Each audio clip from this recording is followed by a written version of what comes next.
বাংলাদেশ আমার মরণ বাংলাদেশ, প্রথম বাংলাদেশ আমার শেষ বাংলাদেশ, জীবন বাংলাদেশ আমার মরণ বাংলাদেশ, বাংলাদেশ বাংলাদেশ বাংলাদেশ, বাংলাদেশ বাংলাদেশ বাংলাদেশ। কমল স্বাধীন সার্বভৌম বাংলাদেশের এক প্রিয় পুষ্প। প্রকৃতির আহ্বানে কমল কুঁড়ি হয় বিকশিত। আবহমান বাংলার ইতিহাসের আহ্বানে আরেক কমল হয় আবির্ভূত। বাংলাদেশের হৃদয় কমল, প্রভাতী সূর্য ইঙ্গিতবাহী। কমল আসছে। বগুড়া জেলার বাগবাড়ি অঞ্চলের ছায়াঢাকা এক গ্রামে দাদা মরহুম মৌলভী কামাল উদ্দিন, দাদি মরহুমা মিসিরুন্নেসা, নানা মরহুম আবুল কাশিম, নানি মরহুমা রহিমা খাতুন, পিতা মরহুম মনসুর রহমান ও মাতা মরহুমা জাহানারা খাতুন রানীর এক সম্ভ্রান্ত বংশে। এই বাড়িতে 1936 সালের 19 জানুয়ারি পিতামাতার 5 সন্তানের মধ্যে দ্বিতীয় সন্তান হিসেবে জন্মগ্রহণ করেন কমল ওরফে জিয়াউর রহমান। বীর মুক্তিযোদ্ধা, মহান দেশপ্রেমিক, বাংলাদেশে জাতীয়তাবাদের উদ্গাতা, স্বাধীনতার ঘোষক শহীদ রাষ্ট্রপতি জিয়াউর রহমান। কলকাতার হেয়ার স্কুলে লেখাপড়া শুরু হলেও দ্বিতীয় বিশ্বযুদ্ধের সময় জাপানি বোমার আশঙ্কায় জিয়া চলে আসেন বাগবাড়িতে গ্রামের স্কুলে। 47 সালে ভারত বিভাগের ফলে তার পিতার চাকুরি সূত্রে বদলি হয়ে যান পাকিস্তানের করাচিতে। মেধাবী, উদ্যমী ও মার্জিত স্বভাবের জিয়া করাচির একাডেমি স্কুল থেকে 52 সালে দ্বিতীয় বিভাগে ম্যাট্রিক পাশ করে ভর্তি হন করাচির ডিজে কলেজে। তার স্বপ্ন ছিল ডাক্তার হয়ে দেশবাসীর সেবা করা। কিন্তু মধ্যপ্রাচ্য থেকে যুদ্ধ ফেরত তার চাচা ক্যাপ্টেন ডাক্তার মমতাজুর রহমানকে দেখে সামরিক বাহিনীর নিয়ম শৃঙ্খলা, স্বাধীনতা, সার্বভৌমত্ব রক্ষার মহান আদর্শে জিয়া উজ্জীবিত হন। তাই তিনি ভর্তি হন 53 সালে পাকিস্তান সামরিক একাডেমিতে অফিসার ক্যাডেট হিসেবে। 55 সালে সেকেন্ড লেফটেন্যান্ট হিসেবে কমান্ডো ট্রেনিং গ্রহণ করে সুদক্ষ প্যারাট্রুপার হিসেবে সুখ্যাতি অর্জন করেন জিয়া। ওই বছরে বিদেশে উচ্চতর প্রশিক্ষণ গ্রহণ করেন। দিনাজপুর শহরের বিশিষ্ট ব্যক্তিত্ব, ফেনী জেলার ফুলগাজী থানার শ্রীপুর গ্রামের আদি নিবাসী মরহুম সিকান্দার আলী মজুমদার ও শ্রদ্ধেয়া তৈয়বা মজুমদারের তৃতীয় কন্যা মোসাম্মদ খালেদা খানম পুতুলের সঙ্গে মুদিপাড়ার এই বাড়িতে 1960 সালের এক শুভ মুহূর্তে জিয়া বিবাহ বন্ধনে আবদ্ধ হন। শুরু হয় দুজনের দীর্ঘ কর্মময় আদর্শবাদী জীবনের শুভযাত্রা। দাম্পত্য জীবনে কেবল সহধর্মিনী নয়, নীতি ও আদর্শেও সহমর্মী, সহকর্মী ছিলেন বলেই বেগম খালেদা জিয়া পরবর্তীতে গণপ্রজাতন্ত্রী বাংলাদেশের প্রধানমন্ত্রীত্বের দায়িত্ব লাভ করেন। তাদের 2 সন্তান তারেক রহমান পিনু ও আরাফাত রহমান কোকো। 63 সালে ক্যাপ্টেন জিয়া ছিলেন সামরিক গোয়েন্দা বাহিনীতে।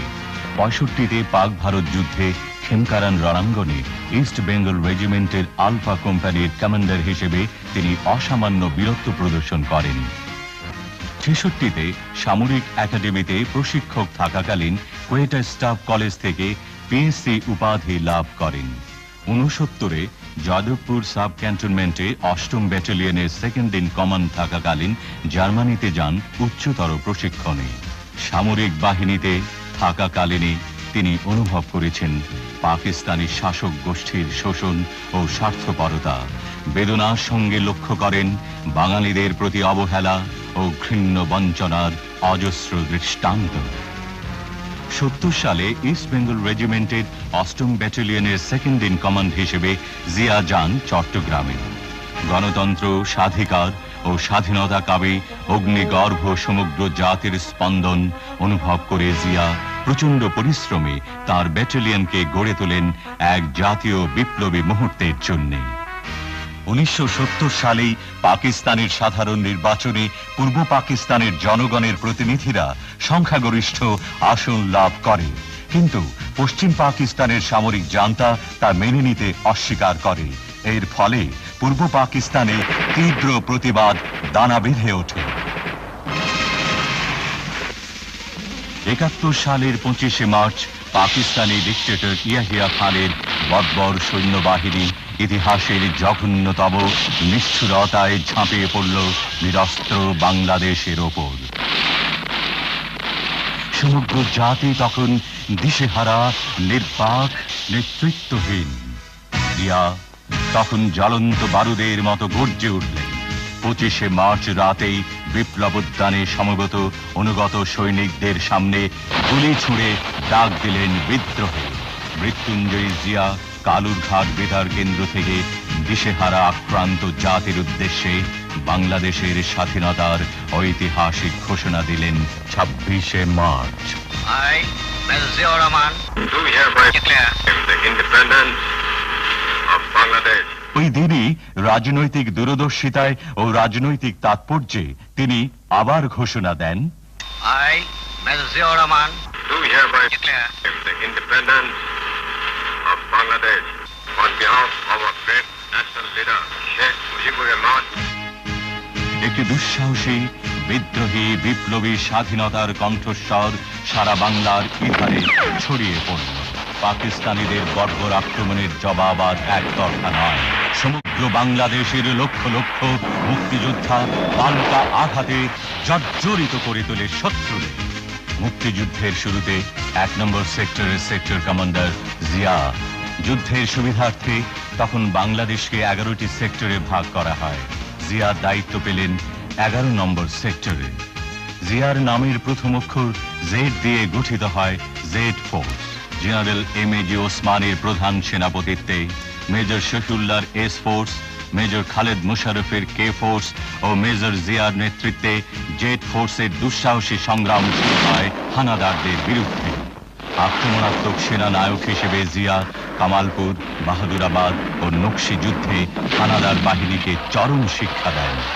30 লক্ষ লোকের শহীদান, 2 লক্ষ নারীর সম্ভ্রম ও হাজার হাজার কোটি টাকার সম্পদ হারিয়ে বাংলাদেশ স্বাধীনতার পতাকা নিয়ে আবির্ভূত হয় পৃথিবীর ইতিহাসে। অভ্যুদয় ঘটে 71 সালের 16ই ডিসেম্বর পাকিস্তানের কলঙ্কিত পরাজয়ে স্বাধীন, সার্বভৌম, গর্বিত বাংলাদেশে।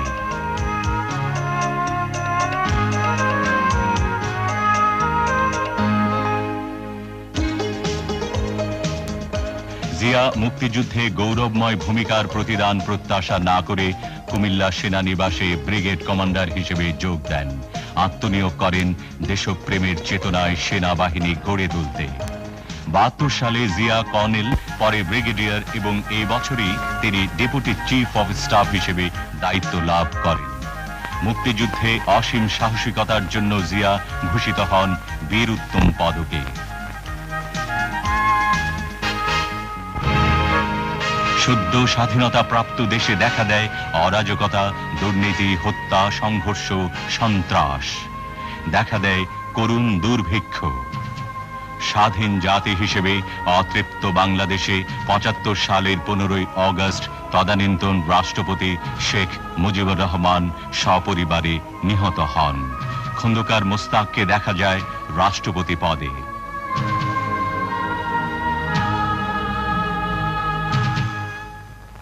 মেজর জেনারেল জিয়াকে নিযুক্ত করা হয় সেনাবাহিনীর প্রধান হিসেবে। 3রা নভেম্বর ব্রিগেডিয়ার খালেদ মুশারফের নেতৃত্বে এক সামরিক অভ্যুত্থানে খন্দকার মোস্তাক ক্ষমতাচ্যুত হন। বিচারপতি সাইম হন রাষ্ট্রপতি। জেনারেল জিয়াকে করা হয় গৃহবন্দী।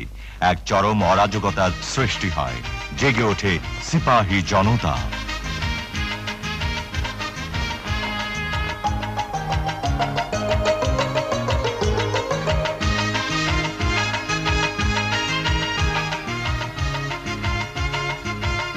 মুক্তিযোদ্ধা জিয়া তখন বের হয়ে আসেন সাময়িক অবরোধ চূর্ণ করে 75-এর 7ই নভেম্বর।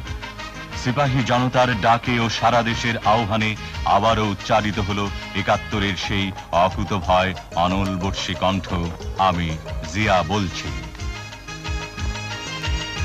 এক ঐতিহাসিক প্রয়োজনে, জাতির কাঙ্ক্ষিত আবেদনে বিপ্লবের ক্রান্তিকালে জিয়া বিচারপতি সাইমকে প্রেসিডেন্ট পদে আসীন রেখে নিজ কাঁধে তুলে নেন যুদ্ধোত্তর বাংলাদেশের নবজাগরণের দায়িত্বভার উপপ্রধান সামরিক আইন প্রশাসক হিসেবে। সমগ্র জাতির উন্নয়ন প্রত্যাশী জিয়া দেখা দিলেন অরাজকতার অন্ধকারে অগ্রগতির নতুন সূর্য হিসেবে। টেকনাফ থেকে তেতুলিয়ায় শুরু হলো কোটি কোটি মানুষের মধ্যে ব্যাপক কর্মচাঞ্চল্য।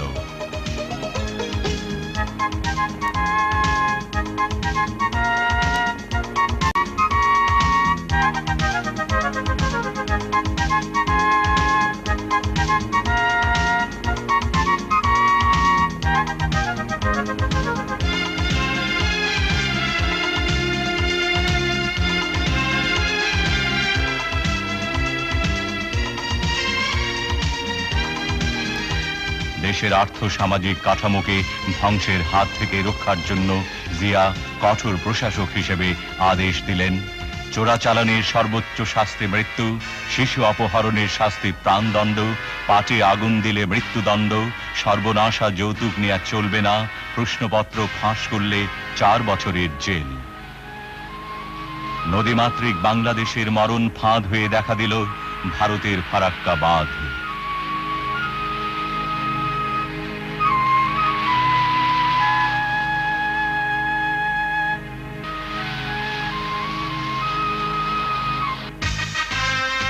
মাওলানা ভাসানী বিক্ষুব্ধ জনতার পক্ষে প্রতিবাদী হন সোচ্চার।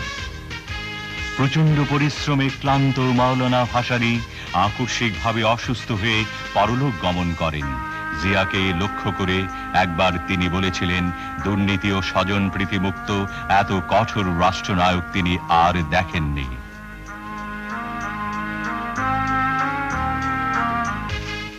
দেশনায়কের সুখ ও স্বাচ্ছন্দ্য ত্যাগ করে জিয়া শক্ত কোদালকে হাতিয়ার মনে করে নেমে পড়লেন গ্রাম বাংলায়।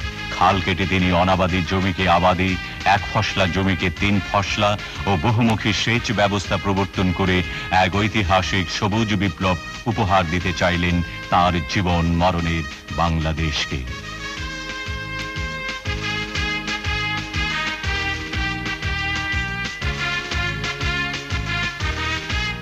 অসুস্থ রাষ্ট্রপতি সাইম পদত্যাগ করলে 77 সালের 21 এপ্রিল জিয়া গ্রহণ করলেন রাষ্ট্রপতির দায়িত্বভার।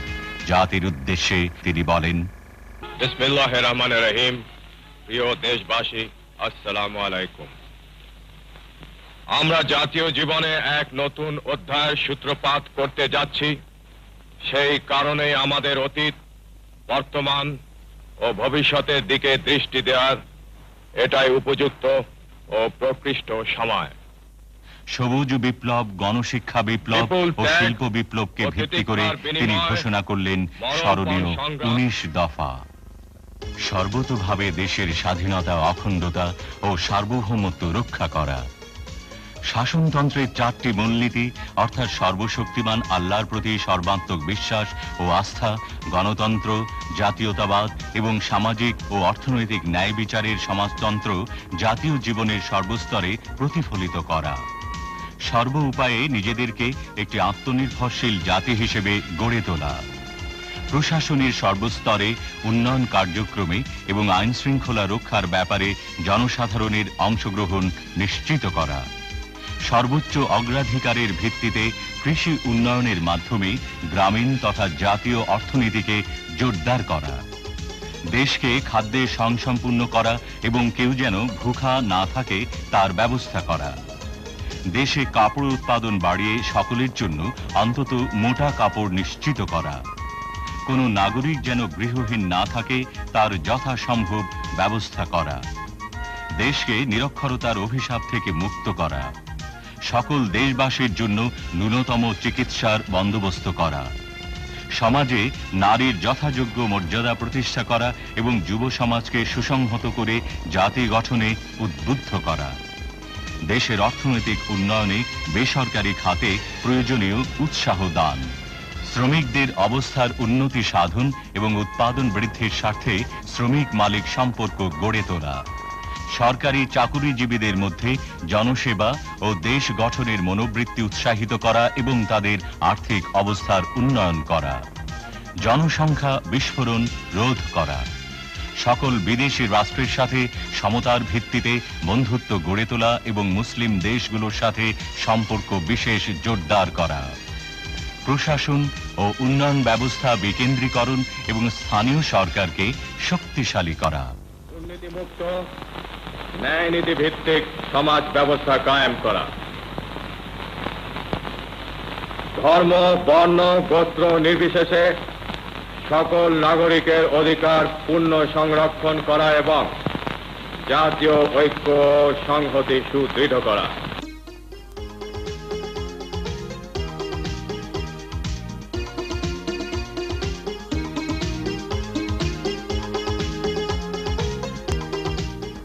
গণতান্ত্রিক চিন্তায় জাতির কাছে গ্রহণযোগ্য করার জন্য জিয়া দিলেন গণভোট।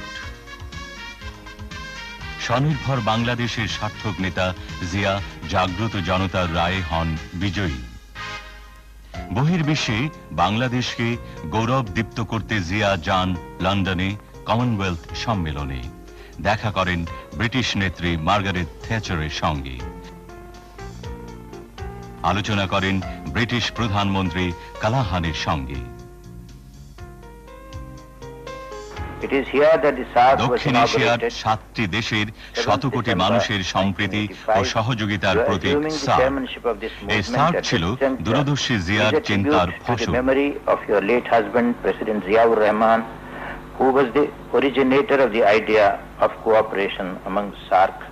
সার্ক গঠনের জন্য তিনি আলোচনা করেছেন ভারতের প্রধানমন্ত্রী মোরারজি দেশাই, পাকিস্তানের প্রেসিডেন্ট জিয়াউল হক, নেপালের রাজা বীরেন্দ্র, ভুটানের রাজা ওয়াংচু, শ্রীলঙ্কার প্রেসিডেন্ট জয়বর্ধনে ও প্রেমাদাসা, ভারতের আরেক প্রধানমন্ত্রী ইন্দিরা গান্ধীর সঙ্গেও। মুক্তিযোদ্ধা রাষ্ট্রপতি জিয়া মুক্তিযুদ্ধের সঠিক ইতিহাস লেখার ব্যবস্থা করলেন। মুক্তিযুদ্ধের স্মৃতি মিনারও তাঁর অনুপ্রেরণায় মুক্ত হয়ে ওঠে। করলেন সাভারে জাতীয় স্মৃতিসৌধে শ্রদ্ধা জ্ঞাপন। শহীদ মিনারে দিলেন পুষ্পস্তবক। মুক্তিযোদ্ধাদের যোগ্য মর্যাদা ও যুদ্ধাহতদের পুনর্বাসনের জন্য জিয়া তৈরি করলেন যুদ্ধাহত মুক্তিযোদ্ধা কমপ্লেক্স। ইতিমধ্যে জিয়া প্রদত্ত রাষ্ট্রপতি নির্বাচনে গণতান্ত্রিক ঐক্য জোটের প্রার্থী হিসেবে নৌকা প্রতীক নিয়ে দাঁড়ান জেনারেল এম.এ.জি. ওসমানী। ধানের শেষ প্রতীক নিয়ে জাতীয়তাবাদী ফ্রন্টের রাষ্ট্রপতি পদপ্রার্থী জিয়া সমগ্র জাতির সামনে ঘোষণা করেন, ইতিহাস আছে, ভিন্ন একটি প্রক্রিয়ার মাধ্যমে গড়ে উঠেছে আমাদের দেশ। আমাদের ভৌগোলিক অবস্থান, আমাদের ভাষা, সাহিত্য, সংস্কৃতি, আমাদের আচার ব্যবহার, চিন্তাধারা, এমনকি আমাদের জনগণের অন্তরে সৃষ্ট নবতর চেতনা সবকিছুই স্বতন্ত্র।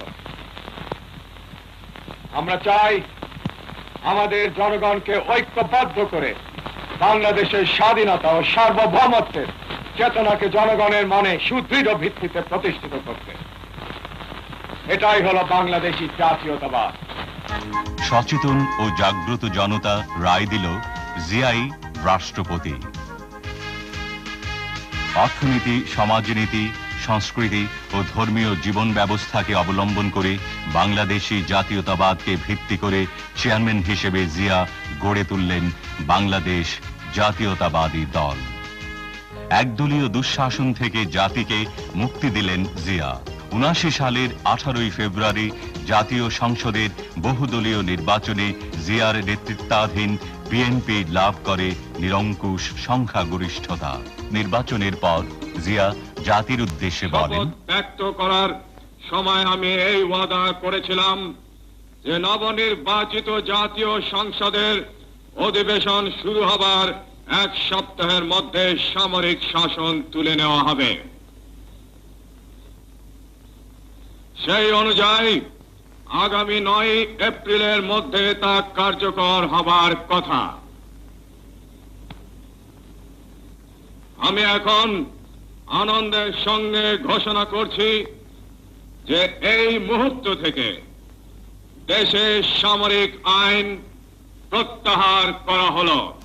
কৃষি ক্ষেত্রের উন্নয়নে গ্রামের জনগণের কাছে জিয়া বারবার গিয়ে সহজভাবে ডাক দিয়েছেন। 1 নম্বর, খাদ্য উৎপাদন দ্বিগুণ করতে হবে। কেবলমাত্র দ্বিগুণ করতে হবে, 3 গুণ করা যায়, কিন্তু কেবলমাত্র দ্বিগুণ করতে হবে এখন। 2 নম্বর, সমস্ত রাস্তার 2 ধারে ফলের গাছ লাগাতে হবে এবং রাস্তার 2 পাশে ঢালুতে শাকসবজি চাষাবাদ করতে হবে। সমস্ত পুকুরে মাছের চাষ করতে হবে। প্রত্যেক ঘরে ঘরে হাঁস মুরগির খামার করতে হবে। এই গ্রামের প্রত্যেকটি লোক, মেয়ে লোক কাজে ব্যস্ত থাকবে। মেয়েরা ঘরে কুটির শিল্প করবে এবং তাদের পরিবারের আয় বৃদ্ধি করবে।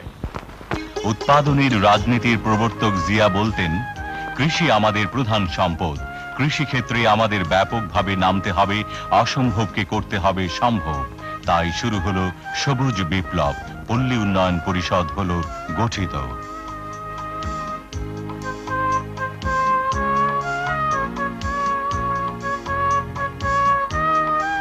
মাছের চাষে জিয়ার ছিল অফুরন্ত উৎসাহ। গবাদি পশুর উন্নয়ন প্রকল্পেও ছিল তার আগ্রহ। পল্লী বিদ্যুতায়নের মাধ্যমে গ্রামীণ অর্থনীতিতে বৈপ্লবিক পরিবর্তন আনলেন জিয়া। জনগণের কাছে প্রশাসনকে জবাবদিহিমূলক করার জন্য ঘোষণা করলেন প্রশাসনিক রূপরেখা। আমরা স্বাধীন হয়েছি আবার কারো তাবেদার হওয়ার জন্য নয়, এবং তাবেদার আমরা হইনি। সমস্যার সমাধান আসতে হবে জনগণের কাছ থেকে। বাংলাদেশে জাতীয়তাবাদী হবে রাজনীতির মূল ভিত্তি। জনগণের ভাগ্য পরিবর্তনই হবে রাজনীতির মূল লক্ষ্য। শোষিত বঞ্চিত মানুষের অর্থনৈতিক মুক্তির সনদ সমবায়কে উৎসাহ দিতেন জিয়া। জনগণের সুবিধার্থে বুড়িগঙ্গা সেতুর ভিত্তিপ্রস্তর স্থাপন করেন তিনি। যোগাযোগ ব্যবস্থাকেও দিতেন প্রচুর গুরুত্ব। সর্বনাশা বন্যা থেকে ঢাকা মহানগরীকে বাঁচাতে করলেন ডিএনডি বাঁধ।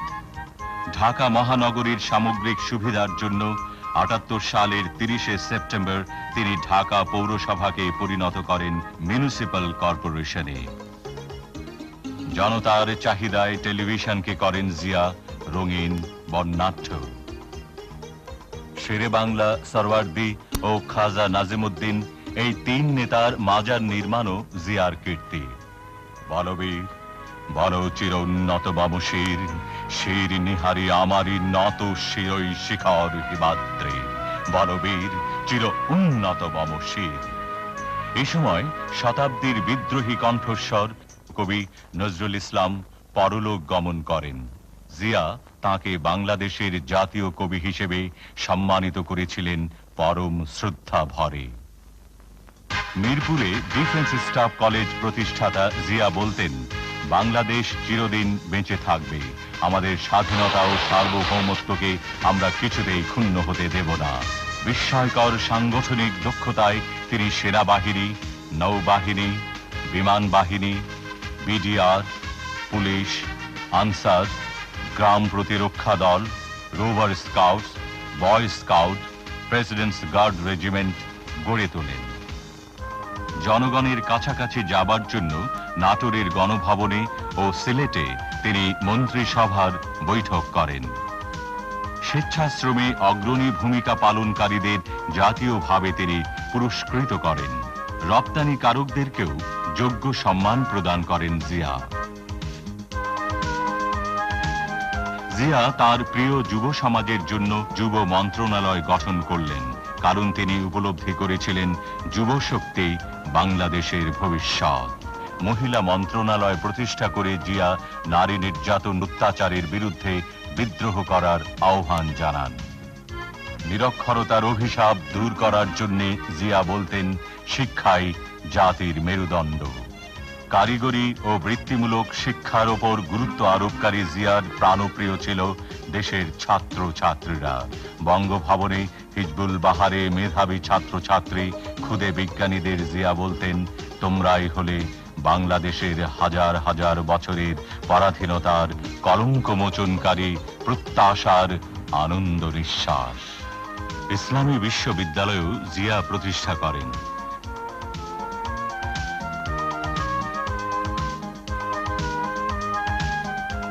ICTVTRও তাঁর কীর্তি। আন্তর্জাতিক ক্রীড়াক্ষেত্রে বাংলাদেশ মাথা তুলে দাঁড়াবে এই প্রত্যাশায় জিয়ার আমলে স্টেডিয়ামে আসন সংখ্যা বাড়ে, ফ্লাড লাইট প্রচলিত হয়, শুরু হয় এশীয় যুব ফুটবল। টেনিস কমপ্লেক্সও তিনি প্রতিষ্ঠা করেন। ক্রীড়াক্ষেত্রে কীর্তিমানদের তিনি করতেন পুরস্কৃত।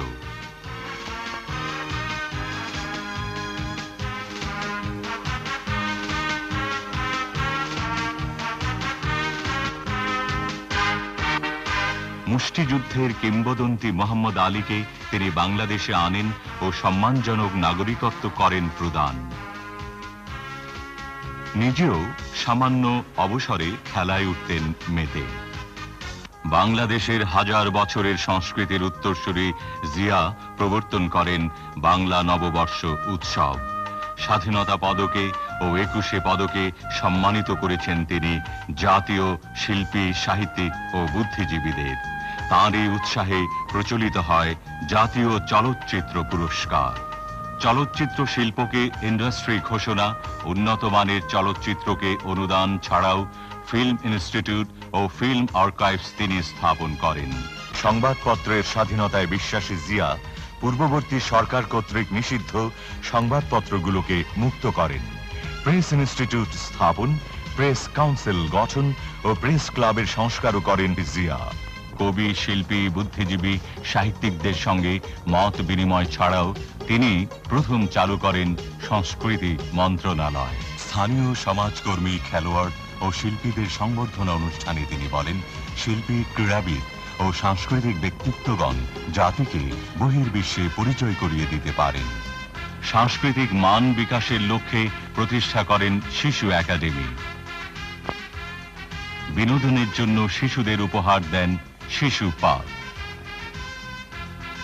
টেলিভিশনের নতুন কুঁড়ি পুরস্কার ছাড়াও তিনি জাতীয় সংসদে দর্শক হিসেবে শিশুদের আমন্ত্রণ জানান। আন্তর্জাতিক শিশু বর্ষের মিছিলে জিয়া নেতৃত্ব দেন নিজে।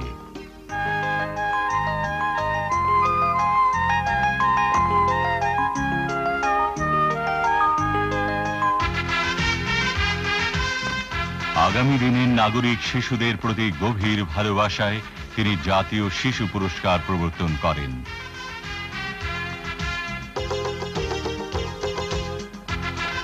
বঙ্গভবনে প্রতিভাবান শিশুদের পুরস্কৃত করা ছাড়াও স্টেডিয়ামে শিশুদের মাঝে সরলতার সঙ্গে মিলেমিশে জিয়া শিশুদের নয়নমণি হয়ে ওঠেন।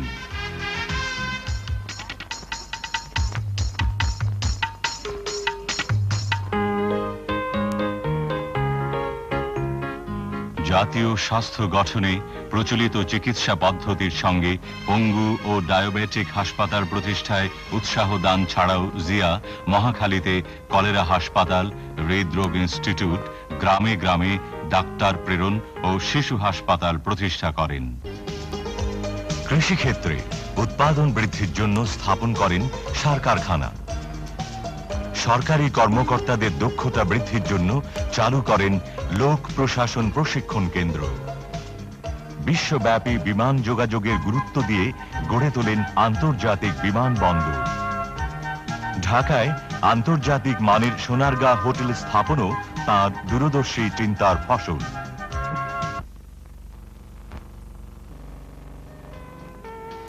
মুসলমান, হিন্দু, বৌদ্ধ, খ্রিস্টান সহ সকল ধর্মের স্বাধীনতায় বিশ্বাস করতেন। কখনো খ্রিস্টানদের উৎসবে, কখনো বৌদ্ধদের পার্বণে, কখনো ইসলামী জলসায় তিনি যেতেন। বলতেন, দেশপ্রেম ইমানের অঙ্গ। সুযোগ পেলেই দেশে বিদেশে রাসূল করিম সাল্লাল্লাহু আলাইহি ওয়াসাল্লামের রওজা মুবারক সহ পিরানি পীর ও দরবেশ ওলিয়া উলিয়ার মাজার তিনি করতেন জিয়ারত। الحمد لله الذي خلق পবিত্র কাবা শরীফেও তিনি ছুটে যেতেন। বঙ্গভবনে জিয়ার কাছে এসেছেন আন্তর্জাতিক বহু রাষ্ট্রনায়ক প্রতিনিধি, ওআইসির মহাসচিব হাবিব চাত্তি, পিএলওর চেয়ারম্যান ইয়াসির আরাফাত, গিনির প্রেসিডেন্ট আহমেদ সেকু তুরে, মিশরের হুসনি মুবারক, সৌদি অর্থমন্ত্রী সাবা আল খায়ের, চীনের ওয়াং ওয়াং চেন, জাপানের তাকাসি হাওয়াকাওয়া, বার্মার নেউইন, বিশ্বব্যাংক প্রধান রবার্ট ম্যাকনামারা, বিশ্ব স্বাস্থ্য সংস্থার প্রধান ডক্টর মাহলার, এসকাপের নির্বাহী জেবি মারাবিজ, নোবেল বিজয়ী বিশ্বখ্যাত বিজ্ঞানী প্রফেসর আব্দুস সালাম, ইসমাইলিয়া সম্প্রদায়ের নেতা প্রিন্স করিম আগা খান, নোবেল শান্তি পুরস্কার বিজয়িনী মাদার তেরেসা সহ অনেকেই। রাজনীতিতে জিয়ার গুরুত্বের জন্য জোট নিরপেক্ষ আন্দোলনের পক্ষে তাকে আমন্ত্রণ জানান ফিদেল ক্যাস্ট্রো। সম্মেলনে তৃতীয় বিশ্বের সংগ্রামী কণ্ঠ জিয়া বলিষ্ঠভাবে বলেন, To the Non-Proliferation Treaty was based on a firm conviction that there can be peace only through the elimination of all nuclear weapons. Moves towards the limitation of nuclear armaments and other weapons of mass destruction are important steps in creating an atmosphere of trust and the relaxation of tension. জিয়ার সঙ্গে সাক্ষাৎ করেন জোট নিরপেক্ষ আন্দোলনের অন্যতম স্থপতি Tito, ইরাকের সাদ্দাম হোসেন, আলজেরিয়ার বেনজাদিদ, মরক্কোতে হন সম্বর্ধিত, যুগোস্লাভিয়ায়, মিশরে ও গিনিতে লাভ করেন সর্বোচ্চ রাষ্ট্রীয় সম্মান। কুয়েতের আমির আন্তরিক সংবর্ধনা জানান। সংযুক্ত আরব আমিরাতে পান উষ্ণ অভিনন্দন। ফিলিপাইনে করেন গুরুত্বপূর্ণ আলোচনা। উত্তর কোরিয়ার জাতীয় উৎসবে তিনি ছিলেন মধ্যমণি। বাংলাদেশকে সর্বাধিক আর্থিক সাহায্য দানকারী জাপানে পান বিপুল আন্তরিকতা। ফ্রান্সে প্রেসিডেন্ট দেস্তার সঙ্গে সফল আলোচনার পর স্বাক্ষরিত হয় গুরুত্বপূর্ণ চুক্তি। নিরাপত্তা পরিষদে জাপানকে হারিয়ে বাংলাদেশ লাভ করে আসন। জাতিসংঘে এক স্মরণীয় বক্তৃতায় তিনি বলেন, Special efforts must be made to develop the resources of such countries so as to reduce their vulnerability to external pressure and manipulation. Above all, it is essential that such countries should be allowed to build their own future without outside interference or intervention. মার্কিন president Jimmy কার্টারের আমন্ত্রণে white হাউসে হন সংবর্ধিত। জিয়ার উদ্দেশ্যে president Carter বলেন, জিয়াউর রহমান বাংলাদেশের সর্বোত্তম president. Tremendous progress has been made under his leadership and with the courage and determination of the people of this great country. Xiao জবাবে ধন্যবাদ জানান। It has been a great honor for me and my delegation to have the opportunity to meet you at a time when you are so very busy for the election. New ইয়র্কের mayor জিয়াকে নগরীর চাবি দেন উপহার।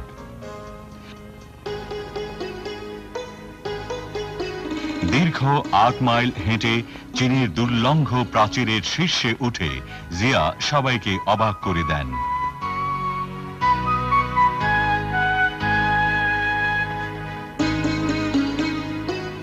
পরে great হলে chairman হুয়া quo ফেংয়ের সঙ্গে করেন ফলপ্রসূ আলোচনা।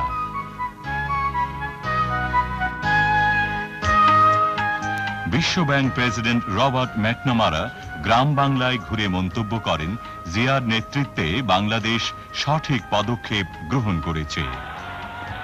গ্রাম বাংলার কোটি কোটি রুগ্ন জীর্ণ মানুষকে স্বাবলম্বী করার জন্য খাদ্য উৎপাদন দ্বিগুণ করা, নিরক্ষরতা দূরীকরণ, পরিবার পরিকল্পনা ও জনসংখ্যা নিয়ন্ত্রণ করা, আইন শৃঙ্খলা রক্ষার নীতি নিয়ে জিয়া ঘোষণা করেন তার স্মরণীয় গ্রাম সরকার নীতিমালা। 9 কোটি মানুষকে সংগঠন করতে হবে। সেই সংগঠন আমরা করছি স্বনির্ভর গ্রাম সরকারের মাধ্যমে। এটা হলো 1 নম্বর। এবং এই স্বনির্ভর গ্রাম সরকারকে খুব শক্তিশালী করে, পাথরের মতো শক্তিশালী করে, বিদ্যুতের মতো চমকপ্রদ করে, সংগঠিত করে আমাদের সমস্যার সমাধান করতে হবে। আমাদের দেশের গ্রামের আসল নেতৃত্ব স্বনির্ভর গ্রাম সরকারের হাতে তুলে দিতে হবে। আমাদের দেশের আসল ক্ষমতা স্বনির্ভর গ্রাম সরকারের হাতে তুলে দিতে হবে। ইন্নাল্লাহ লা ইউগাইরু মা বিকওমে হাত্তা ইউগাইরু ওয়া মা বিআনফুসিহিম। এর অর্থ হলো যে জাতি তাদের ভাগ্য উন্নয়নের জন্য নিজেরা নিজ হাতে চেষ্টা করে না, আল্লাহ তাআলা তাদেরকে সাহায্য করেন না। নদীমাতৃক বাংলাদেশের অর্থনীতিকে সমৃদ্ধ করার দূরদর্শী লক্ষ্যে জিয়ার চিন্তায় আসে নদী গবেষণা ইনস্টিটিউট। কৃষি, পানি ও সেচ সমস্যার সমাধানে তিনি ভারতীয় মন্ত্রীর কাছে পানির ন্যায্য হিস্সা দাবি করেন। ইতিমধ্যে 81 সালে বাংলাদেশের সমুদ্র সীমায় জেগে ওঠে দক্ষিণ তালপট্টি। উপগ্রহ পর্যবেক্ষণেও দেখা যায় এই দ্বীপাঞ্চল নিশ্চিতভাবে বাংলাদেশের, অথচ প্রতিবেশী ভারতের অযৌক্তিক দাবির ফলে স্বাধীনতা, সার্বভৌমত্বের প্রশ্নে বজ্র কঠিন জিয়া ও জাগ্রত জনগণ রুখে দাঁড়ান। সীমান্তে উত্তেজনায় সতর্ক হয় দেশ রক্ষায় নিযুক্ত বাংলাদেশের অতন্দ্র প্রহরী।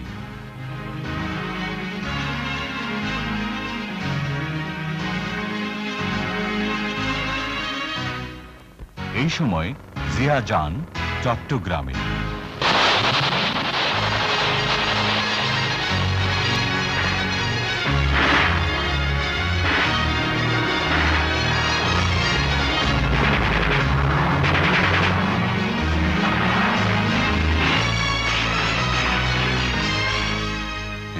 সালের 30 মে চট্টগ্রাম সার্কিট হাউসে সেনাবাহিনীর কতিপয় শৃঙ্খল দেশদ্রোহীর হঠকারী আক্রমণে রাষ্ট্রপতি জিয়া শাহাদাত বরণ করেন। পৃথিবীর ইতিহাসের সবচাইতে বড় জানাজায় আসে মৃত্যুঞ্জয় জিয়ার পার্থিব মরদেহ। লক্ষ লক্ষ মানুষের বুক ফাটা হাজারিতে মথিত হয় আকাশ বাতাস। বুক ফেটে যায় তবু বিদায়, হে অমর, হে শহীদান।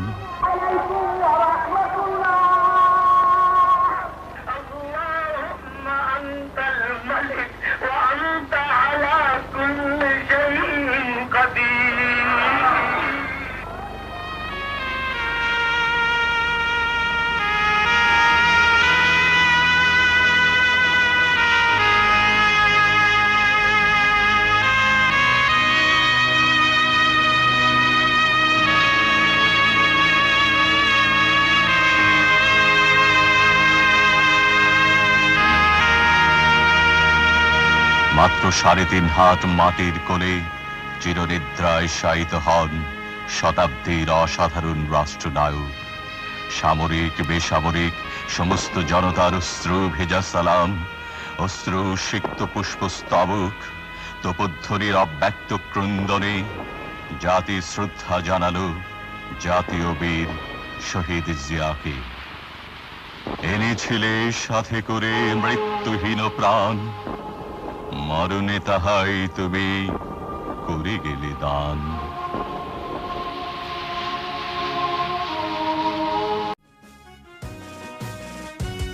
যদি বাংলার বুকে নাম তোমার রাখতে চাও অম্লান, তবে হয়ে যাও তুমি জিয়াউর রহমান।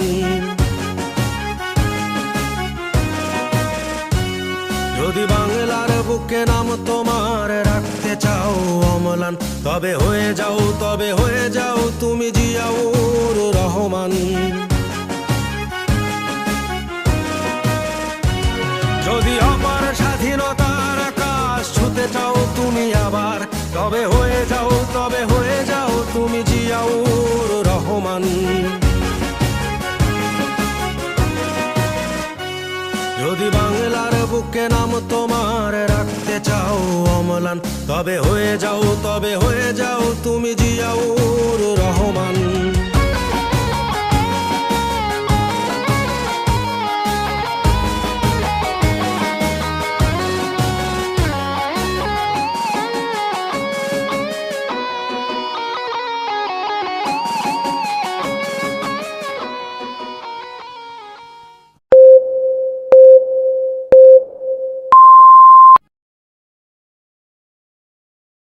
বলেছিলেন দেশের লোক তো গরিব, প্রধানত এটি তার মূল কারণ ছিল যে দেশের লোকের অবস্থা যতদিন পরিবর্তন করে ততদিন আমিও নিজে অত বিলাসিতা পছন্দ করিনি আর কি। আমার ছেলেদেরও কোনো সময় কোনো বেশি কাপড় চোপড় সে পছন্দ করতো না। আমরা সবসময় রেশনের চালই খাই, সবসময় চাল। মাইনা যা পেতেন সত্যি কথা বলতেন না, মাইনা ছিল বোধহয় পে স্লিপ যা আসতো আর কি 2200 বোধহয়, উনি 10% আবার দিয়ে দিতেন। তো তার মধ্যে থেকে আমাকে সে 2000 টাকা দিত, ওর মধ্যেই আমার সংসার চালাতে হতো। আমার ছেলেদেরও কোনো সময় কোনো রকম বেশি কাপড় চোপড় সে পছন্দ করতো না। মরহুম প্রেসিডেন্ট সাহেব, তোমার আব্বার আমরা বঙ্গভবনের দর্জিকে জিজ্ঞেস করেছিলাম, বলেছে যে ওখান থেকে এসে অনেক কাপড় চোপড় ছোট করে তোমাদের জন্য বানাতো দর্জি। এরকম কিছু মনে আছে তোমাদের? আমার এই শার্টটাই আব্বুর ছিল আগে, এটাই ওরা বানিয়ে দিয়েছে। তোমার মনে আছে কোকো এরকম কোন? আমার দুটো প্যান্ট ছোট করে বানিয়ে দিয়েছিল। তোমার আব্বার প্যান্ট ছোট করে বানিয়ে দিয়েছে। জিয়াউর রহমান যখন রাষ্ট্র ক্ষমতায় ছিলেন তখন খালেদা জিয়াকে প্রকাশ্যে খুব একটা দেখা যেত না। খালেদা জিয়া যখন রাজনীতিতে আসেন সেটা অনেককেই চমকে দিয়েছিল। দলের নেতাকর্মীরা রাজনীতিতে আসার জন্য দিনের পর দিন খালেদা জিয়াকে বোঝানোর চেষ্টা করেন। তিনি দলের হাল না ধরলে দল টিকবে না বলেও অনেকেই বলেন। দলকে ঐক্যবদ্ধ রাখার জন্য আপোষ ফর্মুলা হিসেবে খালেদা জিয়াকে বেছে নেওয়া হয়। জিয়াকে রাজনীতিতে আসার ব্যাপারে গুরুত্বপূর্ণ ভূমিকা রেখেছিলেন কর্নেল আকবর হোসেন, সাবেক সামরিক কর্মকর্তা নুরুল ইসলাম শিশু এবং AQM বদরুদ্দোজা চৌধুরী। তৎকালীন বিএনপির একাংশ খালেদা জিয়াকে রাজনীতিতে আনার পরিকল্পনা করেন, কিন্তু রাজনীতির প্রতি খালেদা জিয়ার তেমন কোনো আগ্রহ ছিল না। গত 2 দশকের অধিকাংশ সময়ে খালেদা জিয়ার প্রধান প্রতিদ্বন্দ্বী ছিলেন আওয়ামী লীগ নেত্রী শেখ হাসিনা। খালেদা জিয়া তার রাজনৈতিক জীবনে যতগুলো নির্বাচনে অংশ নিয়েছেন তার সবগুলোতেই জয়লাভ করেছেন। খালেদা জিয়ার শাসনামল 1991 থেকে 1996 এবং 2001 থেকে 2006 এই 2 ভাগে ভাগ করেন অনেক রাজনৈতিক পর্যবেক্ষক। প্রতিশোধ প্রতিহিংসার রাজনীতি বাদ দিতে হবে। প্রতিশোধ প্রতিহিংসা দিয়ে কোনোদিন কোনো কিছু হতে পারে না। প্রতিশোধ প্রতিহিংসা রাজনীতি বাদ দিয়ে জাতীয় ঐক্য করলেই সম্ভব। এখানে একটু আওয়ামী লীগ আর বিএনপির মধ্যে পার্থক্য। বিএনপি সবসময় জাতীয় ঐক্য প্রতিশোধ প্রতিহিংসার ঊর্ধ্বে সকল নিয়ে কাজ করতে চায়। এই হাসিনা আজকে দেশের এই অবস্থার জন্য সম্পূর্ণভাবে হাসিনা দায়ী। কারণ হাসিনা, এই যে আমি শ্রদ্ধার সঙ্গে স্মরণ করব, বিশিষ্ট সাংবাদিক ছিলেন, বিবিসির সংবাদদাতা ছিলেন সিরাজুর রহমান সাহেব, তাকে আমি শ্রদ্ধার সঙ্গে স্মরণ করছি। আমি খুব ভালো মানুষ ছিলেন, মুক্তিযোদ্ধা ছিলেন সিরাজুর রহমান সাহেব। তিনি তার ইন্টারভিউ নিচ্ছিলেন এবং বলেছিলেন, আমি বাংলাদেশে যাব রাজনীতি করার জন্য নয়, প্রতিশোধ নেওয়ার জন্য। হাসিনা এই কথাটা বলেছে। উনি বলে এটা ঠিক হচ্ছে না, কিন্তু হাসিনা বলেছে আমি প্রতিশোধ নেওয়ার জন্য। তাই আজকে প্রতিশোধ নিয়ে বাংলাদেশকে একদম খোকলা বানিয়ে দিয়ে, বাংলাদেশকে একদম ধ্বংস করে দিয়ে, সমস্ত প্রতিষ্ঠান ধ্বংস করে দিয়ে বাংলাদেশকে তার বাপ তলাবিহীন ঝুড়ি বানিয়েছিল। এ বোধহয় তার থেকেও নিচে কোথায় কোন কি বানাবে আল্লাহর নামে। বাংলাদেশকে ধ্বংস করে দিয়ে তিনি হয়তো দেশের থেকে চলে যাবেন। এই দেশের মাটি মানুষই আমার সবকিছু, কাজে আমি দেশের বাইরে যাব না। আমাকে জেল বা সাজার ভয় দেখিয়ে কোনো লাভ নেই। আমি মাথা নত করব না। জনগণের অধিকার ও গণতন্ত্র প্রতিষ্ঠার দাবি থেকে পিছু হটব না। বলছি বাংলাদেশের ইতিহাসের সর্বকালের সবচেয়ে জনপ্রিয় নেত্রী বেগম খালেদা জিয়ার কথা। গুলি করে গদি রক্ষা হবে না। 2018 সালের 8 ফেব্রুয়ারি ঢাকার বকশীবাজারের আলিয়া মাদ্রাসায় স্থাপিত বিশেষ আদালতে বেগম খালেদা জিয়াকে 5 বছর সশ্রম কারাদণ্ড দেওয়ার পর একদিন গণমাধ্যমের সামনে এভাবেই বলছিলেন গণতান্ত্রিক বাংলাদেশ বিনির্মাণের রাহবার আপসহীন নেত্রী বেগম খালেদা জিয়া। দেশের বাইরে আমার কোনো ঠিকানা নেই। ব্যর্থহীন কণ্ঠে তিনি বাংলার মানুষকে উদ্দেশ্য করে বলেন, আপনাদের খালেদা জিয়া কোনো অন্যায় করেনি। ন্যায় বিচার হলে আমার কিছুই হবে না। আর যদি ক্ষমতাসীন মহলকে তুষ্ট করার জন্য রায় হয়, তা কলঙ্কের ইতিহাস হয়ে থাকবে। দেশবাসীকে ছেড়ে কোথাও যাব না আমি আপনাদের সাথেই আছি, আপনাদের সাথেই থাকবো। রাজনীতি করি তো দেশের ভালোর জন্য, দেশের মানুষের কল্যাণ করার জন্য। তার এই আপসহীন রাজনৈতিক ক্যারিয়ার প্রায় 4 দশকের। বস্তুত এরশাদ সরকারের সময়ে যে দৃঢ়তার পরিচয় দিয়ে খালেদা জিয়া আপসহীন নেত্রী হয়েছিলেন, এখনো তিনি আপসহীনতার প্রশ্নে অদ্বিতীয়। বিগত 4 দশকের রাজনৈতিক জীবনে বেগম খালেদা জিয়া অনেকবার নিপীড়ন নির্যাতনের শিকার হয়েছেন।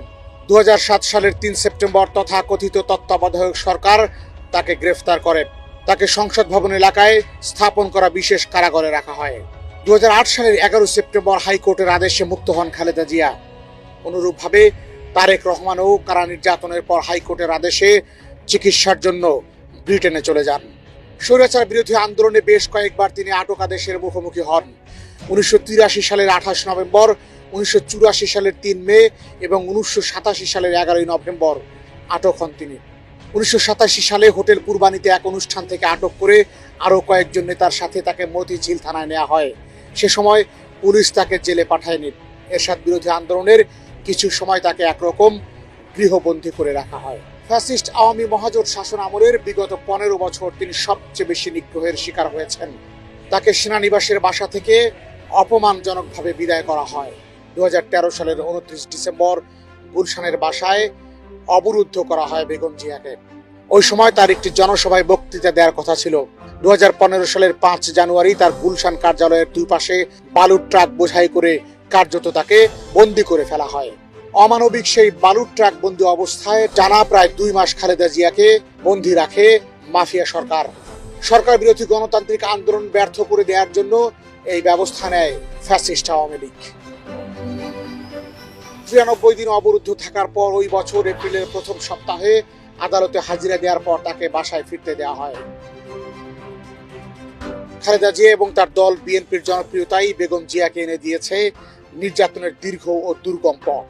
দল হিসেবে বিএনপিকে নিশ্চিহ্ন করার জন্য স্বৈরাচারের স্বাদ, নিপীড়ন ও বিভাজনের নীতি অনুসরণ করেছিল। তথাকথিত তত্ত্বাবধায়ক সরকার জেল জুলুমের সাথে নকল বিএনপি তৈরির চেষ্টা করে ব্যর্থ হয়েছে। আওয়ামী লীগ সরকার প্রথম থেকে শেষ পর্যন্ত শুধু হামলা, মামলা, জেল জুলুম করেই ক্ষান্ত হয়নি, অসংখ্য নেতাকর্মীকে হত্যা করেছে, গুম করেছে। এমনকি খালেদা জিয়াকে জেলে রেখে তারা বিএনপিকে ভাগ করার চক্রান্ত করেছে বারবার। শত অন্যায় অত্যাচার করেও বিএনপিকে নিশ্চিহ্ন করা যায়নি। প্রহসনের রায় দিয়ে বিএনপি জামাতের অসংখ্য নেতাকর্মীর বিরুদ্ধে পরিচালিত হয়েছে গণগ্রেফতার। পুলিশ বলেছিল যারা প্রিজন ভ্যানে আক্রমণ করেছিল তাদেরকেই ধরা হচ্ছে, কিন্তু বাস্তবতা ভিন্ন ছিল। রাজধানী সহ সর্বত্র জেলা উপজেলা পর্যায়ে গণগ্রেফতারি চালিয়েছিল মাফিয়াতন্ত্রের পুলিশ বাহিনী। শুধু তাই নয়, গ্রামে গ্রামে আওয়ামী লীগ তালিকা তৈরি করে গ্রেপ্তার বাণিজ্য করেছিল, যেই বাণিজ্যের নেতৃত্বে ছিল পুলিশ। বাংলাদেশের সবচেয়ে জনপ্রিয় নেত্রী বেগম খালেদা জিয়া। দেশের যে কয়টি নির্বাচনে যতটি আসন থেকে বেগম খালেদা জিয়া নির্বাচন করেছেন, কোনোদিন কোনো পর্যায়ে তিনি পরাজয় বরণ করেননি। 1982 সালের 3 জানুয়ারি বিএনপিতে আনুষ্ঠানিক যোগদানের পর বিএনপি পুনরুজ্জীবিত হয়। স্বৈরাচার বিরোধী আন্দোলনে তিনি সবচেয়ে গুরুত্বপূর্ণ ভূমিকা পালন করেন। সেই সময়ে বিশেষত যুব সমাজের মধ্যে বেগম খালেদা জিয়া ধারণ করেন। শহীদ প্রেসিডেন্ট জিয়াউর রহমান ছিলেন একজন সামরিক শাসক, এরপরও বহুদলীয় গণতন্ত্র প্রতিষ্ঠা করেন তিনি। ঠিক তেমনি বেগম খালেদা জিয়া এরশাদ অপহৃত গণতন্ত্র পুনরুদ্ধার করেন। 1990 সালে জাতীয় সমঝোতাকে মর্যাদা দিয়ে রাষ্ট্রপতি শাসিত সরকার ব্যবস্থার পরিবর্তে সংসদীয় গণতন্ত্র প্রবর্তন করেন। বিগত 15 বছর ধরে তিনি গণতন্ত্র পুনরুদ্ধারে নিরলস নেতৃত্ব দিয়ে যাচ্ছেন, তাই তিনি হয়ে দাঁড়িয়েছেন গণতন্ত্রের প্রতীক। বেগম খালেদা জিয়াকে বিগত 4 দশকের রাজনীতিতে প্রতিবেশী বা কোনো পরাশক্তির সাথে আপোষ করতে দেখা যায়নি। তাই বাংলাদেশের আপামর জনগণ তাকে স্বাধীনতা ও সার্বভৌমত্বের প্রতীক বলেই বিশ্বাস করেন। আর এই দুটো কারণেই সবসময় খালেদা জিয়াকে ভয় পেত ফ্যাসিস্টরা। 2013 সালে 5টি সিটি কর্পোরেশন নির্বাচনে যখন বিএনপির পায়ের আওয়াজ পাওয়া যায়, তখন ক্ষমতাসীন সরকার ক্ষমতার জোরে শক্তি প্রয়োগের মাধ্যমে যে কোনো মূল্যের বিনিময়ে ক্ষমতায় যাওয়ার এবং বিএনপিকে ক্ষমতায় না যেতে দেওয়ার রাজনৈতিক সিদ্ধান্ত নেয়। 2014 সালের ভোটারবিহীন বোগাস নির্বাচন এই রাজনৈতিক সিদ্ধান্তের ফলাফল। 2018 সালের আগের রাতে ব্যালট বাক্স ভর্তি করে রেখে দিনের ভোট রাতে দেওয়ার খ্যাতি অর্জন করেছিল ফ্যাসিস্ট আওয়ামী লীগ। সর্বশেষ ডামি প্রার্থী দিয়ে বিশ্ব দরবারে বিতর্কিত সংসদ উপহার দেওয়ার রেকর্ড করে গণমানুষের ধৈর্যের বাঁধ ভেঙে দেয় হাসিনা বাহিনী। ইতিপূর্বে তারা এরশাদ এবং অন্য বিরোধীদের গৃহপালিত জীবে পরিণত করেছিল। বিএনপিকে দিয়ে তা সম্ভব হয়নি।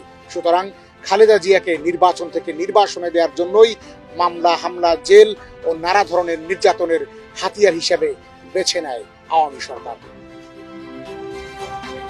বিগত 40 বছরের রাজনৈতিক ক্যারিয়ারে খালেদা জিয়াকে কোনো বেফাঁস কথা বলতে শোনা যায়নি। মুক্ত খালেদা জিয়ার চাইতে বন্দী খালেদা জিয়া কতটা শক্তিশালী এবং জনগণের কাছের তা তিলে তিলে প্রমাণিত হয়েছে বাংলার বুকে। যদি তিনি আপোষ করতেন তবে কি হতো? আপোষ করলে খালেদা জিয়া আজ পর্যন্ত যা যা হারিয়েছেন তার কিছুই হয়তো হারাতে হতো না। তবু তিনি আপোষহীন, তবু বাংলার মানুষের জন্য নিবেদিত প্রাণ এই দেশনেত্রী আপোষহীন হিসেবেই গণমানুষের হৃদয়ে তিনি চির অম্লান।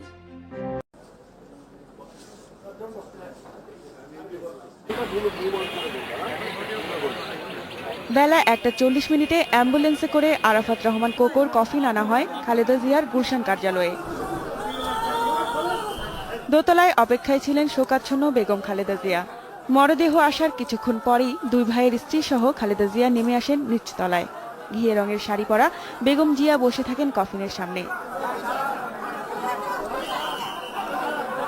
এ সময় তার পাশে ছিলেন কোকোর স্ত্রী শর্মিলা রহমান ও দুই মেয়ে, খালেদা জিয়ার দুই ভাইয়ের স্ত্রী তারেক রহমানের শাশুড়ি ও উপদেষ্টা মোসাদ্দেক আলী। প্রায় 35 মিনিট ধরে খালেদা জিয়া বসে থাকেন ছেলের পাশে। কফিনের পাশে বসেই তিনি ছেলের জন্য মোনাজাতে হাত তোলেন। পরিবারের সদস্যদের শেষবার দেখার জন্য কোকোর কফিন ওই ঘরে রাখা হয় প্রায় 1 ঘন্টা।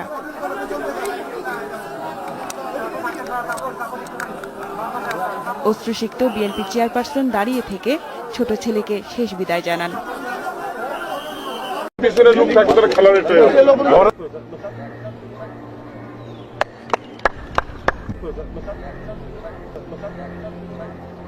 এটা আসলে কোনো উপলক্ষ কিছুই না। বিষয়টা হচ্ছে যে হঠাৎ সবাই আমরা ঠিক করলাম যে ঠিক আছে খেলা, ইন এ সেন্স বেশ কিছুদিন আগে থেকে খেলবো, আচ্ছা খেলা হচ্ছে না, চলে গেল। তো আজকে হঠাৎ করে এইসব সবকিছু হতে সবাই বলে যে ঠিক আছে তাহলে আমরা আজকেই খেলি, তো খেললাম আজকে। খেলা তো না, একটা ফান। দুই দল ছিল, লাল এবং সবুজ। দল তো থাকতেই হবে। লাল দল বড় ভাই আর সবুজ দল ছোট ভাই। না, সবুজ বড় ভাই, লাল ছোট। না, লাল বড় মাঝখানে। এবং রেজাল্ট লাল দল 7 উইকেটে জিতেছে। বড় ভাই না না না রে, জিতা হারার কোনো বিষয় না। এটা জিতা। প্রতিহিংসা প্রতিশোধ নয়, পারস্পরিক ভালোবাসা ও ভ্রাতৃত্বের মাধ্যমে আমরা সকলে মিলে বাংলাদেশকে উন্নত ও গণতান্ত্রিক রাষ্ট্রে পরিণত করি। প্রায় 6.5 বছর পর তিনি কোনো রাজনৈতিক কর্মসূচিতে বক্তব্য দিলেন। তার বক্তব্যের কোথাও কি আমরা পেলাম তার ব্যক্তিগত দুঃখ, শোক, প্রতিহিংসার কথা? অথচ ভাবুন তো, গত 15 বছর তার উপর দিয়ে কি চলেছিল? কত জুলুম, কত মিথ্যাচার, কত নির্যাতন, কত অপমান তাকে সয়ে যেতে হয়েছিল। অথচ তার বক্তব্যে তার কোনো লেশমাত্র আমরা খুঁজে পেলাম না। বরং তিনি ব্যক্তিগত দুঃখ, তাপ, গ্লানিকে উপেক্ষা করে কি শান্ত ধীরস্থির ভাবে শুধু দেশের মানুষের কল্যাণের কথাই তুলে ধরলেন নিজের বক্তৃতায়। এমন কোনো কাজ করবেন না যাতে আপনাদের এত দিনকার সংগ্রাম, আত্মত্যাগ বিফলে যায়। এখানে একজন খালেদা জিয়া সবার চেয়ে আলাদা, সবার চেয়ে ব্যতিক্রম, সবার চেয়ে অনন্য। পতিত হাসিনার প্রতিহিংসায় কথিত দুর্নীতির অভিযোগে জেলে যাওয়ার আগে নেতাকর্মীদের উদ্দেশ্যে খালেদা জিয়া বলেছিলেন, আমার জন্য হরতাল ধর্মঘটের মতো কোনো কর্মসূচি নয়। কিন্তু সে সময় আর আজকের প্রেক্ষাপটটা সম্পূর্ণ ভিন্ন। আজ তিনি ইচ্ছে করলে বলতে পারতেন তার উপর হাসিনার অন্যায়, অবিচার, জুলুমের কথা, ছেলে হারানোর বিয়োগান্তক স্মৃতিচারণা করতে পারতেন। কিন্তু তিনি সেদিকে যাননি। তিনি তার বক্তৃতা ছিলেন সংযত, বিনয়ী, দেশের সত্যিকার কল্যাণকামী অভিভাবকের মতো কিছুটা উদ্বিগ্ন। আর এখানেই বাংলাদেশের অন্য সকল রাজনীতিবিদদের সাথে তার মোটা দাগের পার্থক্য। ব্যক্তির চেয়ে দল বড়, দলের চেয়ে দেশ।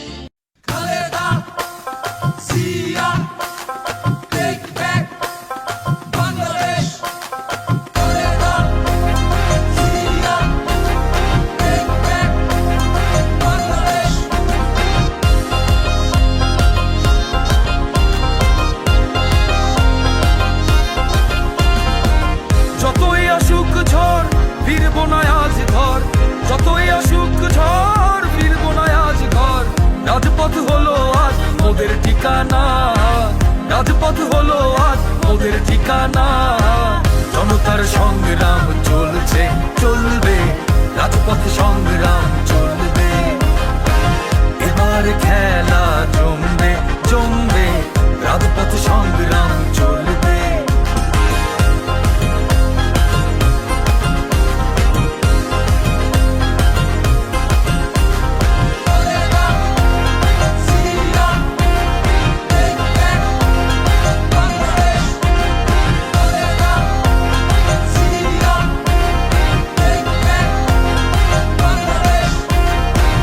আমার কোনো ঘর নাই, নাই ঠিকানা নাই, রাজপথ হলো আজ আমার ঠিকানা।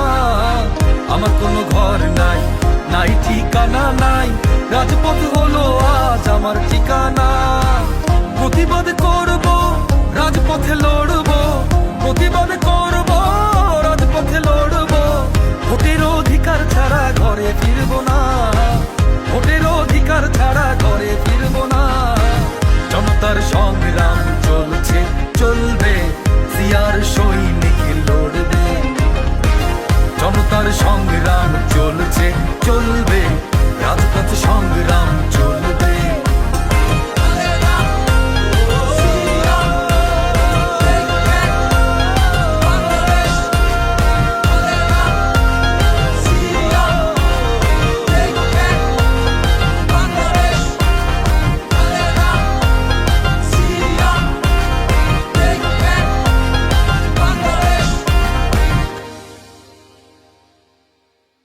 গভীর রাতে গ্রেপ্তার করা হয় তারেক রহমানকে।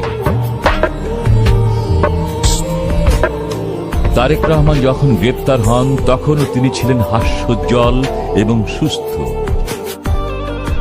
তার বিরুদ্ধে সাজানো হয় 13টি মিথ্যা মামলা। শুধু মামলা দিয়েই থেমে থাকেনি ষড়যন্ত্রকারীরা। রিমান্ডের নামে তার উপর চালানো হয় অমানসিক ও পৈশাচিক শারীরিক নির্যাতন। ভেঙে ফেলা হয় তার মেরুদণ্ড। দাঁড়াবার শক্তি না থাকলেও বারবার আদালতে হাজিরার জন্য টানা হ্যাচড়া চলতে থাকে তাকে নিয়ে। তারেক জিয়ার শারীরিক অবস্থার অবনতি হলে শঙ্কিত হয়ে পড়েন তার চিকিৎসকরা। তার সুষ্ঠু চিকিৎসার জন্য সরকারেরই গঠিত বিশেষজ্ঞ চিকিৎসকরাই তাকে দ্রুত বিদেশে পাঠাতে সুপারিশ করে।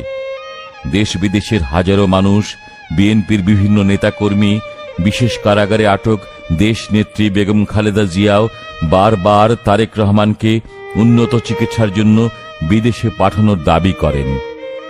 কিন্তু কোনো কিছুকে আমলে নেয়নি সে সময়ের সেনা শাসন তথাকথিত তত্ত্বাবধায়ক সরকার। অবশেষে কথিত দুর্নীতি ও চাঁদাবাজির 13টি মাটিয়ে শেষ পর্যন্ত সত্যকে দমিয়ে রাখতে ব্যর্থ হয় ষড়যন্ত্রকারীরা। বাধ্য হয় তারেক রহমানকে মুক্তি দিতে। 2008 সালের 3রা সেপ্টেম্বর হাসপাতালের প্রিজন সেলের বন্দিদশা থেকে মুক্ত হন তারেক রহমান। উন্নত চিকিৎসার জন্য লন্ডনের একটি হাসপাতালে ভর্তি হয়ে চিকিৎসা নিচ্ছেন তিনি। তারেক রহমান এখনো অসুস্থ।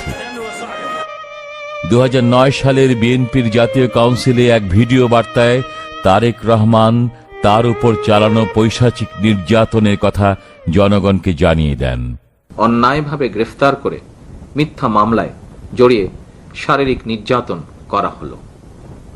সেই বর্বর উৎপীড়ন ও আত্মসম্মানের কথা ভাবলে আমি এখনো শিউরে উঠি।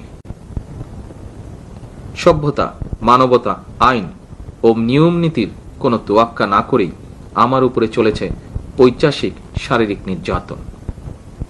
তারা হয়তো আমাকে হত্যাই করতে চেয়েছিল, কিন্তু আপনাদের আন্তরিক ভালোবাসা, দেশবাসীর দোয়া এবং মা বাবার সৎকর্মের গুণে আল্লাহর রহমতে আমি প্রাণে বেঁচে আছি। তারেক রহমানের বিরুদ্ধে এখনো ষড়যন্ত্র চলছে। বাংলাদেশে তারেক রহমান না থাকায় তার শূন্যতা অনুভব করছে দলের নেতাকর্মীরা। তবে দল ও দেশের স্বার্থে তার পুরোপুরি সুস্থ হয়ে ওঠা সবচেয়ে বেশি গুরুত্বপূর্ণ। আর তা মেনে নিয়েই এদেশে জাতীয়তাবাদী আদর্শ তথা উন্নয়নের রাজনীতির সমর্থক সহ দেশের প্রতিটি মানুষ অপেক্ষা করছেন তারেক রহমানের। দেশ নেত্রী বেগম খালেদা জিয়া এবং তারুণ্যের অহংকার তারেক রহমানের নির্দেশিত পথেই এগিয়ে যাচ্ছে বিএনপি। কতটুকু অশ্রু গড়ালে হৃদয় জলে সিক্ত, কত প্রদীপ শিখা জ্বালালে জীবন আলোয় তিক্ত, কত ব্যথা বুকে চাপালে তাকে বলি আমি ধৈর্য, নির্মমতা কত দূর হলে জাতি হবে নির্লজ্জ। 2023 সালের 13 জুলাই বিএনপির ভারপ্রাপ্ত চেয়ারম্যান জনাব তারেক রহমান কর্তৃক জাতির সামনে উপস্থাপিত রাষ্ট্র কাঠামো মেরামতের 31 দফা জনগণের গণতান্ত্রিক অধিকার পুনঃপ্রতিষ্ঠার লক্ষ্যে সংবিধান সংস্কার কমিশন গঠন, সম্প্রীতিমূলক রাষ্ট্রসত্তা রেইনবো নেশন ও জাতীয় সমন্বয় কমিশন ন্যাশনাল রিকনসিলিয়েশন কমিশন গঠন, অবাধ, সুষ্ঠু ও নিরপেক্ষ নির্বাচন অনুষ্ঠানের লক্ষ্যে নির্বাচনকালীন দলনিরপেক্ষ তত্ত্বাবধায়ক সরকার ব্যবস্থার পুনঃপ্রবর্তন,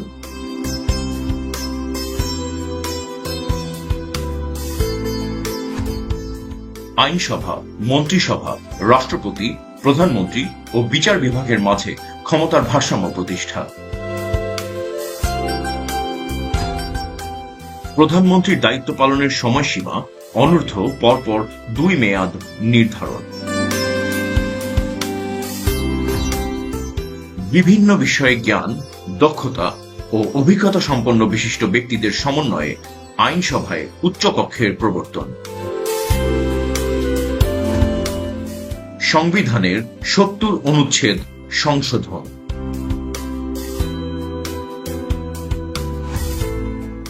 নির্বাচন কমিশন ও নির্বাচন ব্যবস্থার সংস্কার এবং সংশ্লিষ্ট আইন ও বিধি সংশোধন,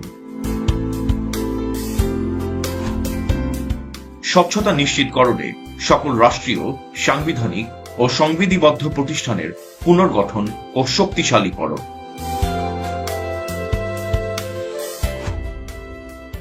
বর্তমান বিচার ব্যবস্থার সংস্কারের জন্য জুডিশিয়াল কমিশন গঠন, সুপ্রিম জুডিশিয়াল কাউন্সিল পুনর্প্রবর্তন ও সংবিধানের আলোকে বিচারপতি নিয়োগ আইন প্রণয়ন,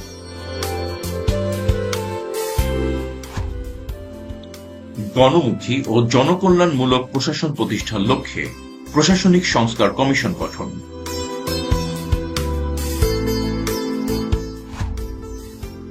মিডিয়া কমিশন গঠন করে তথ্য ও মত প্রকাশের স্বাধীনতা নিশ্চিতকরণ,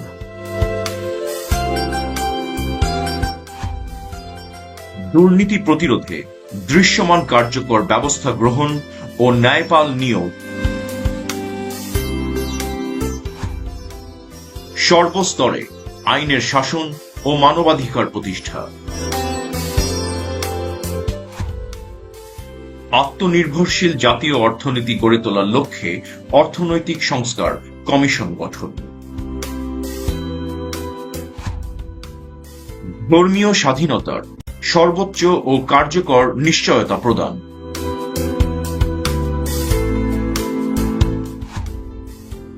মুদ্রাস্ফীতি ও দ্রব্যমূল্যের হ্রাস বৃদ্ধির আলোকে শ্রমজীবী মানুষের ন্যায্য মজুরি নিশ্চিত করা।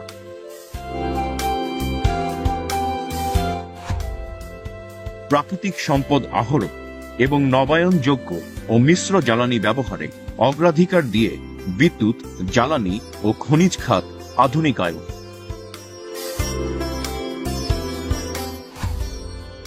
জাতীয় স্বার্থের অগ্রাধিকার নিশ্চিত করে বৈদেশিক সম্পর্ক উন্নয়ন।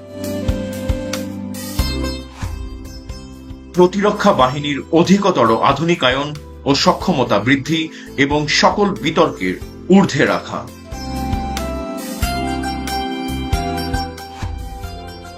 প্রশাসন ও সেবা বিকেন্দ্রীকরণের লক্ষ্যে স্থানীয় সরকার প্রতিষ্ঠানগুলি স্বশাসিত ও ক্ষমতাবান করা।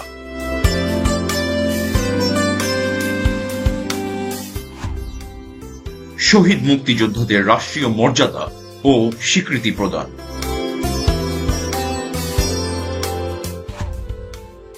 কর্মসংস্থানকে অগ্রাধিকার দিয়ে আধুনিক ও যুগোপযোগী যুব উন্নয়ন নীতিমালা প্রণয়ন ও বেকার ভাতা প্রবর্তন।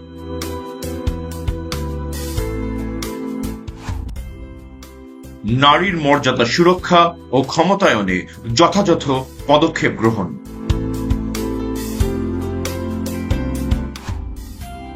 চাহিদা ও জ্ঞান ভিত্তিক শিক্ষা ব্যবস্থা বাস্তবায়নের মাধ্যমে ভবিষ্যতের চ্যালেঞ্জ মোকাবেলায় সক্ষম শিক্ষিত জনগোষ্ঠী গড়ে তোলা।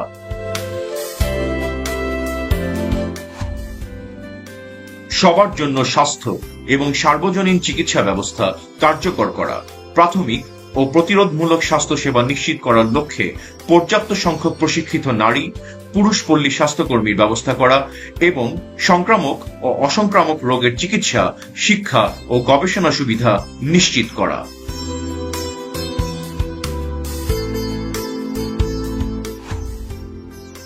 কৃষকের উৎপাদন ও বিপণন সুরক্ষা দিয়ে কৃষি পণ্যের ন্যায্য মূল্য নিশ্চিত করা।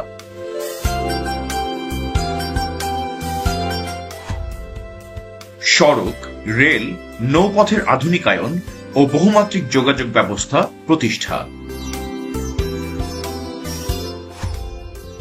জলবায়ু পরিবর্তনজনিত সংকট ও প্রাকৃতিক দুর্যোগ মোকাবেলায় কার্যকর পদক্ষেপ এবং নদী শাসন ও খাল খননের উদ্যোগ গ্রহণ করা।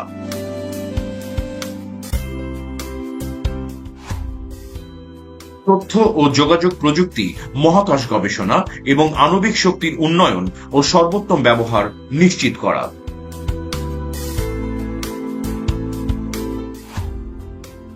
যুগোপযোগী, পরিকল্পিত, পরিবেশ বান্ধব আবাসন ও নগরায়ন নীতিমালা প্রণয়ন ও বাস্তবায়ন।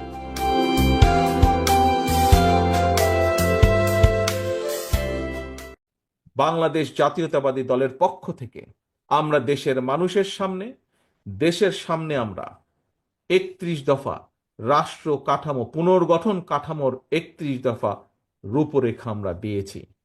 সেটি কি? সেটির মধ্যে সংক্ষেপে যদি বলতে হয়, সেটির মধ্যে এই দেশের ভবিষ্যৎ প্রজন্ম সন্তানদের শিক্ষা ব্যবস্থাকে কিভাবে ঠিক করব তার একটি সংক্ষিপ্ত বিবরণ দেওয়া আছে। এই দেশে বেকারদের কর্মসংস্থানের জন্য আমরা কি কি করতে চাই তার কথা উল্লেখ করা আছে। এই দেশের মানুষের স্বাস্থ্য নিয়ে আমরা কি করতে চাই তার কথা উল্লেখ করা আছে। এই দেশের কৃষি ব্যবস্থা আমরা কি করতে চাই তার উল্লেখ করা আছে। এই দেশের শিল্পের ব্যবস্থা আমরা কি করতে চাই আগামী দিনে তার কথা উল্লেখ করা আছে। প্রিয় সহকর্মীবৃন্দ, অর্থাৎ সমগ্র দেশকে পুনর্গঠন করার জন্য কি কি করতে চায় বিএনপি, সমগ্র দেশের মানুষকে বিভিন্ন সমস্যা থেকে পর্যায়ক্রমিকভাবে বের করে আনার জন্য বাংলাদেশ জাতীয়তাবাদী দল, আপনাদের দল কি করতে চায় দেশের জন্য সেই কথাগুলো বলা আছে। কাজেই আমাদেরকে আজকে সেই কাজগুলো আমাদেরকে বাস্তবায়ন করতে হবে।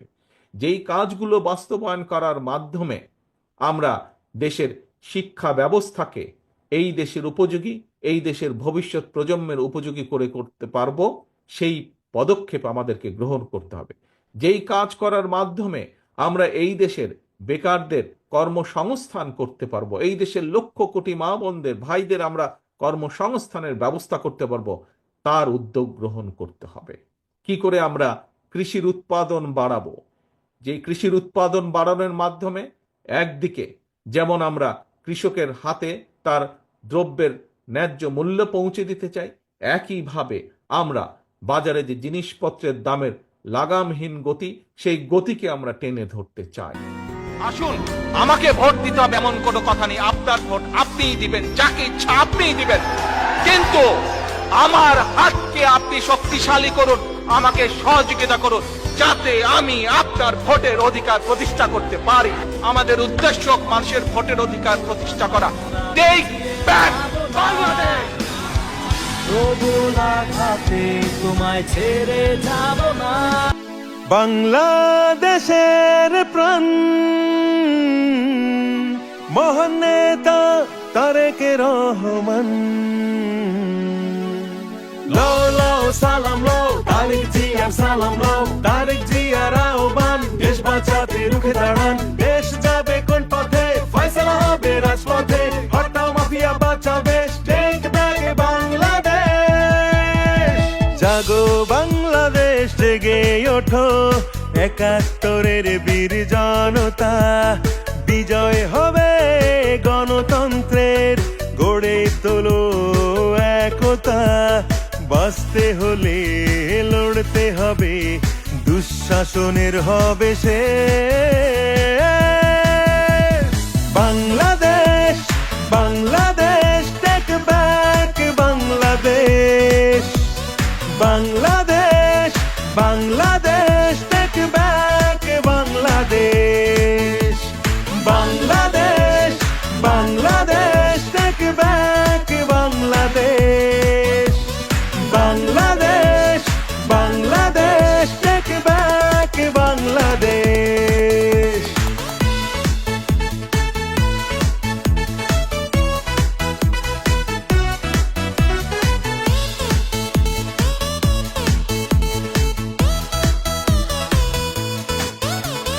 রাজপথে হবে দেখা, মিছিলে মিছিলে হবে কথা। পরাধীনতার শিকল ভেঙে মুক্ত করব স্বাধীনতা। মুসলিম হিন্দু বৌদ্ধ খ্রিস্টান সবার সমান দেশ। Bangladesh Bangladesh, take back Bangladesh. Bangladesh Bangladesh, take back Bangladesh. Bangladesh Bangladesh, take back Bangladesh. Bangladesh Bangladesh, take back Bangladesh.